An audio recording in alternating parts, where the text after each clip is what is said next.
قرب عيد الأضحى وبدأ موسم الأضاحي. قبل كل شيء، الأضحية لابد أن تكون متوافقة مع الشروط الشرعية وسليمة من العيوب، فما تصير عرجاء، عوراء، مريضة أو هزيلة. وأيضا لابد أنها تكون في سن معين، وتقدر تعرف سنها من أسنانها، هل هي جذع، ثني، رباع، سديس أو جامع. الأضحية تقدر تعرف أنها سليمة بالنظر، إذا كان الحيوان خامل، ما يتحرك، ما ياكل، وشهيته مسدودة، فهذا يدل على أنه يعاني من مشاكل صحية.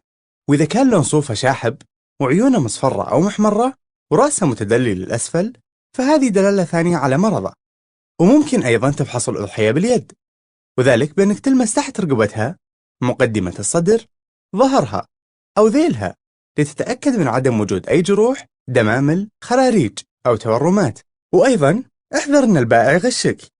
بعض الباعة يضرب الأضحية المريضة لتبدو أنها نشيطة، ولكن هي في حقيقتها غير ذلك.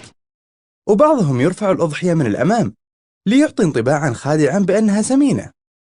وبعضهم ممكن يبدل الأضحية بعد شرائها بأضحية أقل ثمنا أو مريضة. باختصار، خليك ذكي عند الشراء. يفضل أن يكون الذبح في المسالخ المخصصة والمرخصة. ليش؟